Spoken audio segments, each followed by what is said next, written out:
Ladies and gentlemen, good day to you all. Today, let's talk about where Tinubu is taking Nigeria to. A lot of people do not understand the level at which we are nosediving as a country. The country is going down rapidly under the supervision of President Tinubu. Let me show you a stat I saw on the internet. During the Obasanjo's time, the minimum wage was 7,500 naira, while petrol price was 75 naira. And with that minimum wage, you can be able to purchase 100 liters of petrol. During Yaradua's time, the minimum wage was 7,500 naira, and the petrol price reduced to 65 naira. And then you can be able to purchase 115 liters of petrol with that minimum wage. This thing I'm telling you is your purchasing power. It translates to the purchasing power of the citizens. During Jonathan's time, the minimum wage increased to 18,000 naira, and then the petrol price was 87 naira, which means that you can be able to purchase 207 liters of petrol with your minimum wage. We move down to the Buhari's time. This is where the downward trajectory started during the Buhari's time and during APC's time. Now, during Buhari's time, the minimum wage increased to 30,000 naira. But look at something very fishy that a lot of people did not notice.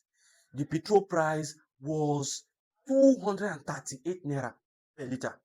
And with that money, you can only buy 126 liters of petrol. It has dropped from 207 during Jonathan's time to 126 during Buhari's time. And then we now move into Tinubu's time. Tinubu increased the minimum wage to 70,000 naira and smartly collected the whole minimum wage from you by increasing the fuel price to 1,300 naira per liter. By 1,300 naira per liter, you can only purchase 54 liters of fuel with your minimum wage. Can you imagine that? 54 liters of fuel. Have you seen the downward trajectory? That is why when people are talking, if you listen to P2B in their recent, ADC convention, he was talking about it, that the way we are going, even our, what is it called, debt has increased. The debt of Nigeria during 2015, I think 2015, Jonathan's times was 12 trillion naira. That was our debt, 12 trillion. Then Buhari came in. During the time of Buhari, before he left in 2023, the debt of Nigeria was 87 trillion naira. 87 trillion naira. Have you seen from 12 trillion, it has skyrocketed to 87 trillion naira instead of reducing it? What did Buhari do badly? What did he do wrong? What did he do differently? It is left for you to know. During Tinubu's time, Tinubu from 2023 to 2025, our debt currently is over 150 trillion naira. Over 150 trillion naira. And the reason why they removed subsidy was for them to be able to service some of this debt and cushion the effect of the budget of the day. But today, we are seeing increased borrowing, and then nothing is happening. There's no increase in the minimum wage to help the citizens cushion the effect of the downward trajectory of everything, the economy, everything. We are becoming poorer by the day, while this money goes into the pockets of individuals.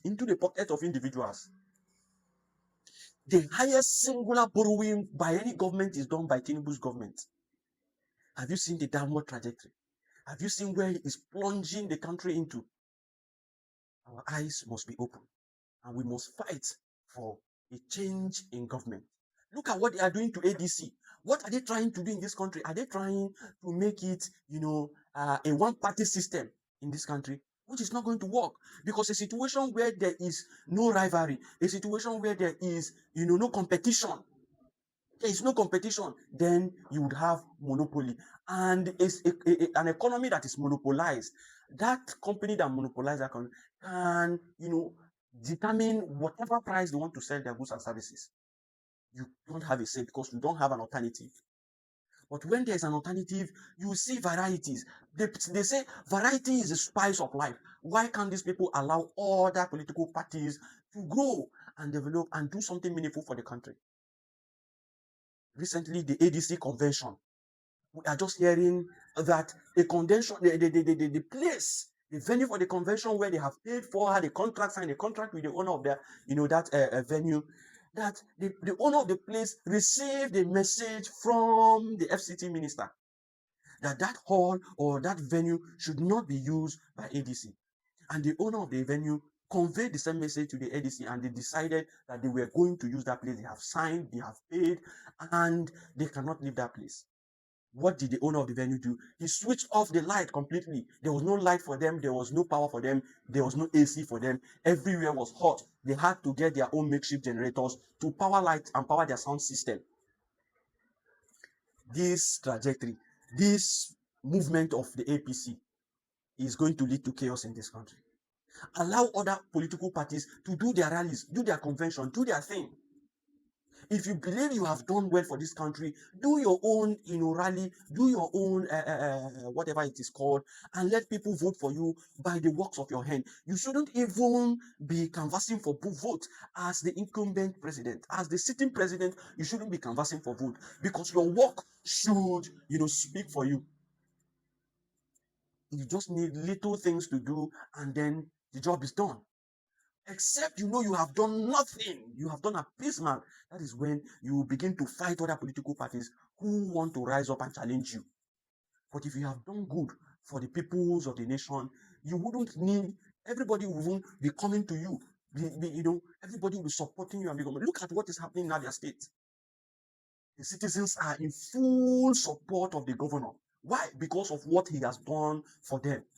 What they have seen on ground, the kind of work they have seen on ground, they have never seen before, and they want to continue supporting him. The only area he needs to look into is the salary of the civil servants. He needs to look into the salary of the civil servants, especially those in the teaching area. The salary of the lecturers are very poor in the state. He needs to look into that. Apart from that and other little areas, he is doing exceptionally well as a governor. That is why everywhere you go, everybody is saying OT, OT, OT. Everybody is singing his praise. Why won't they sing his praise when he is doing exceptionally well? Mr. President Tinubu should, I have said this thing before.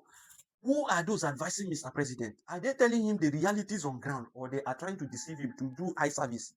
Are they telling him the realities on ground?